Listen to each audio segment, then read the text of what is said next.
Okay, so I just wanted to read um, just a paragraph of Rabbi Alan Lew's thoughts about mindfulness and the purpose of it.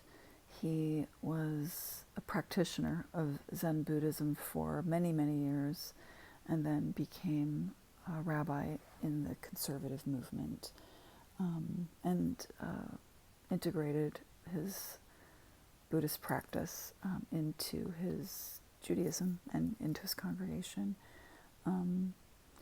So this is what he writes. Each of us has a divine name. Mindfulness is the key to unlocking its secret. The term in the Talmud for mindfulness is kavanat lev, the directing of the heart. Or maybe kavanah is usually attention, but that could be the attention or intention.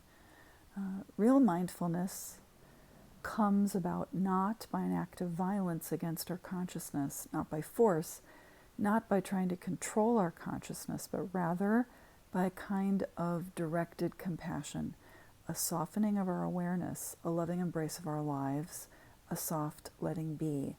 What would happen if we were willing to look more deeply at the things we don't like about ourselves instead of beating ourselves up about them? Maybe, just maybe, they would turn out to be strengths and not weaknesses after all. Our impulses, even what seem to be our basest impulses, are divine in origin. The impulse itself is almost never a problem. Interesting. The problem is that we just don't see it in the proper light.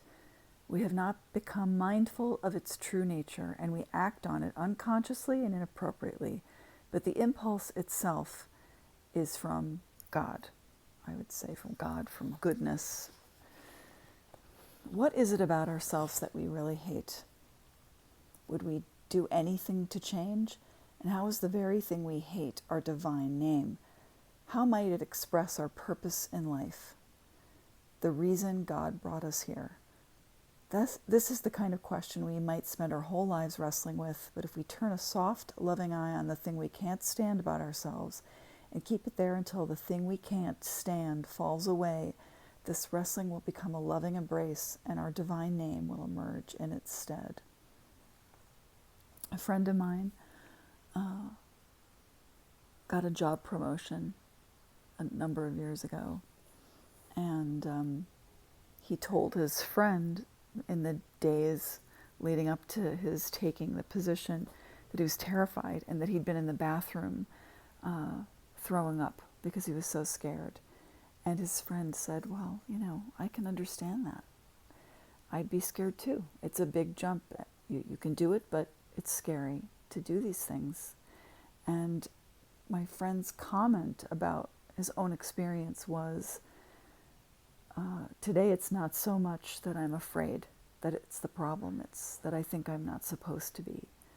I think I do have a hard time accepting what I am, who I am. I think I have to change what I am and how I feel. And it's hard to do that. Maybe it's not even preferable. I can redirect my thinking sometimes, calm myself down. But to change oneself is a lifelong practice.